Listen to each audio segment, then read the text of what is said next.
Assalamualaikum warahmatullahi wabarakatuh.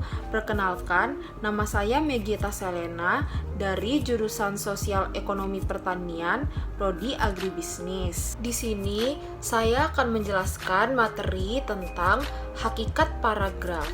Diawali dengan pengertian paragraf, yaitu merupakan miniatur dari suatu karangan. Pada dasarnya, paragraf merupakan seperangkat kalimat yang saling berhubungan yang secara bersama dipakai untuk menyatakan atau mengembangkan sebuah gagasan.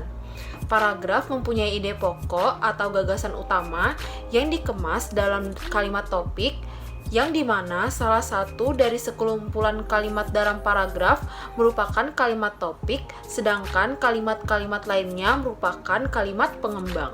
Selanjutnya ada gagasan utama dan kalimat topik. Dalam sebuah paragraf, inti permasalahan terdapat pada topik utama atau pikiran utama. Pikiran utama inilah yang menjadi pokok perbincangan, sehingga juga sering disebut sebagai gagasan pokok, gagasan utama, atau ide pokok yang dikemas dalam sebuah kalimat topik dan dikembangkan dengan kalimat penjelas. Dalam pembuatan paragraf, gagasan utama yang dituangkan dalam kalimat topik dapat diletakkan pada bagian awal, akhir, atau awal dan akhir, di tengah, atau dapat pula menyebar ke seluruh bagian paragraf. Selanjutnya, ada struktur paragraf, di mana dalam paragraf tingkat keeratan hubungan antara kalimat-kalimat pengembang dan kalimat topik itu berbeda-beda. Ada kalimat-kalimat pengembang yang langsung menjelaskan kalimat topiknya, ada pula kalimat pengembang yang tidak secara langsung menjelaskan kalimat topiknya. Pengembangan kalimat topik dan kalimat-kalimat penjelas tersebut membentuk suatu bangun atau struktur paragraf. Struktur paragraf yang diawali dengan kalimat pengembang dikategorikan sebagai paragraf induktif. Lalu ada paragraf yang baik. Secara umum, rambu-rambu paragraf yang baik meliputi: yang pertama, kesatuan paragraf yang berkaitan dengan adanya sebuah gagasan utama dan beberapa gagasan tambahan yang mendukung gagasan utama tersebut. Kesatuan paragraf dapat terpenuhi jika informasi-informasi dalam paragraf itu hanya terfokus pada topik yang dibicarakan. Yang kedua yaitu kepaduan paragraf yang berkaitan dengan keserasian antar kalimat yang membangun paragraf tersebut. Keserasian hubungan antar kalimat dalam paragraf dapat dibangun dengan menggunakan alat kohesi. Dan alat kohesi yang dimaksud ialah yang pertama ada kata transisi yang merupakan penghubung atau perangkai yang digunakan untuk menghubungkan unsur-unsur dalam sebuah kalimat atau antar kalimat dalam sebuah paragraf. Yang kedua ada referensi yang merupakan hubungan antar referen dengan lambang yang dipakai untuk mewakilinya.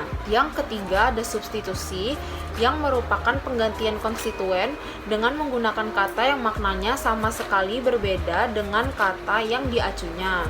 Yang keempat ada elipsis yang merupakan pelesapan unsur bahasa yang maknanya telah diketahui sebelumnya berdasarkan konteksnya. Yang kelima ada sinonim.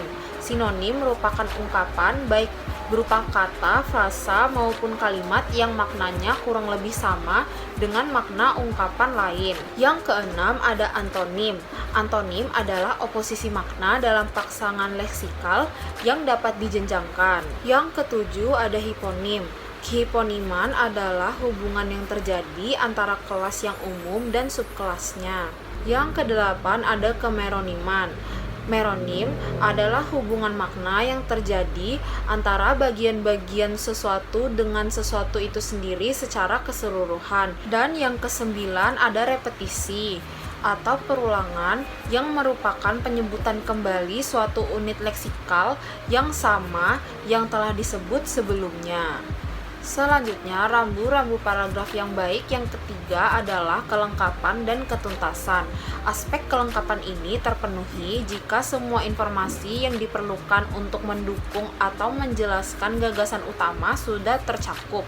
Sedangkan ketuntasan dapat dimaknai kedalaman pembahasan, yakni semakin konkret penggambaran suatu objek akan semakin jelas informasi yang disampaikan. Lalu yang keempat ada keruntutan.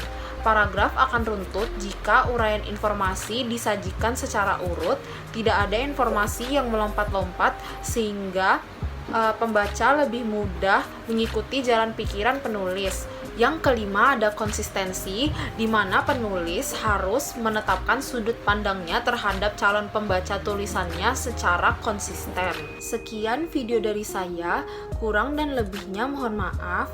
Terima kasih. Wassalamualaikum warahmatullahi wabarakatuh.